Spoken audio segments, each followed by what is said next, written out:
Just curious as to why you do not allow at least one person to be there for the actual shoot from a safety perspective.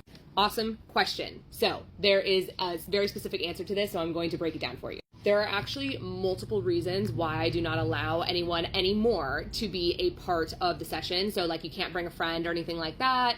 And there are multiple reasons. Now, let me just start off by saying this is not to say that you can't bring a friend and then like have them come up with you just to check out the place, make sure we're legit. I totally understand that. I mean, we are legit, but I get going to a place by yourself can be intimidating. So yes, you can absolutely bring someone to come up with you and like be introduced to the team, kind of check out the space and all that stuff. But then they will have to leave like basically right after that when hair and makeup begins. One of my most major reasons, believe it or not, is I've had unfortunate experiences where friends or boyfriends or even moms have stayed for the shoot and then they just pick apart the person that's doing the shoot. They'll be like, that pose looks awful, or like, oh my God, you look so fat, or like, oh no, that outfit is not working for you. Yes, this happens. This has happened to me several times. Secondly, is that we have a lot of people in the past that when we used to allow people to come in, they would come and try and dictate the shoot. So like tell me as a photographer that I'm not posing her correctly and that they jump in and start posing her, and it just creates this big mess of like, who the fuck is a professional here?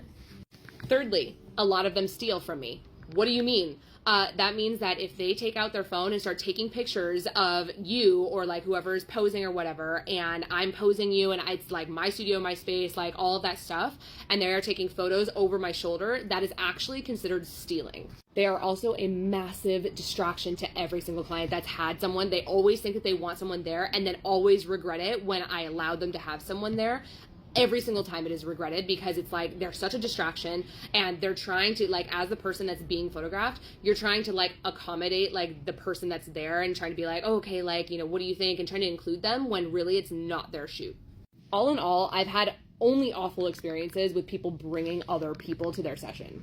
Again, safety reasons, feel free to let us know that you plan on bringing someone to come up with you to check out the space, and then they are more than welcome. Even if you are scared for them to leave or whatever, like obviously you shouldn't be because we're an all-female team, like, and you see us on TikTok, like this is my legit business. But if you are nervous about it, we have a lobby that's directly below us, literally directly below us. They're free to hang out in the lobby, or there's a coffee shop around the corner. They can stay close by. They don't have to like leave completely, but they do have to be out of the space for distraction purposes, because we also are always on a time frame because you only have a certain amount of time for your shoot. And when there's another person, the distractions become so much that we barely get any photos because they are trying to either dictate or, you know, there's something that's going on with this other person.